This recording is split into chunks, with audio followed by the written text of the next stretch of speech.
પ્રમુખજી, તમે નૂતન વર્ષમાં આપણા જ્ઞાતિજનોને શું સંદેશો આપશો?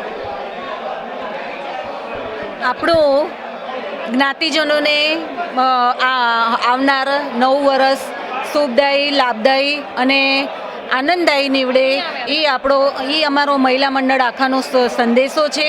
એવી પરમ કૃપાળુ પરમાત્મા પાસે એવી પ્રાર્થના કરીએ છીએ કે એમનું આખું વરસ, આવતું નવું વરસ ખૂબ જ સારું જાય અને સ્વાસ્થ્ય પ્રદાન પણ ખૂબ જ સારું રહે.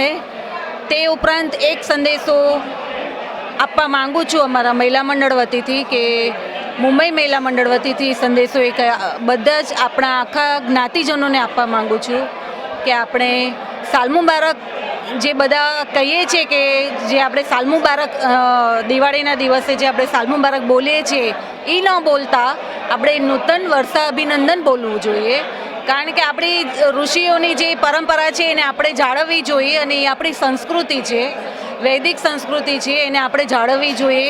કોઈ પણ સંજોગોમાં એને આપણે વ્યવસ્થિત રીતે ઓલું કરવું જોઈએ, એનું માન જાળવવું જોઈએ. એટલા માટે એક ખાસ બધા જ્ઞાતિજનોને વિનંતી કરીએ છીએ મુંબઈ મહિલા મંડળ વતીથી કે હવે આવતું નવું વર્ષ જે આવે એમાં આપણે સૌ ભાઈ બહેનો આપણે એકબીજાને જે સામે આદાન પ્રદાન કરીએ એમાં આપણે સાલ મુબારક ન બોલતા નૂતન વર્ષાભિનંદન બોલીએ. ત્યારબાદ જે આપણો સમાજ સંપ, સહકાર અને સંગઠન જળવાઈ રહે એવી ભાવના સાથે આપણે કાર્યો કરવા જોઈએ. અને સમાજની 3 પાંખ કે ટ્રસ્ટ ફંડ છે, યુવક મંડળ છે અને મહિલા મંડળ છે એ ખરેખર એક ત્રિવેણી સંગમ છે જે મુંબઈમાં અમે ત્રણેય સાથે ભેગા મળીને અમે કાર્ય કરીએ છીએ અને હજી પણ અમે કરતા રહીશું તેવી શુભેચ્છા છે.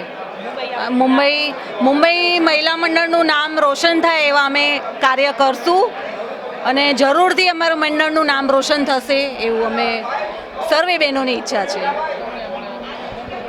ધન્યવાદ. આપનો ખૂબ ખૂબ આભાર. ધન્યવાદ.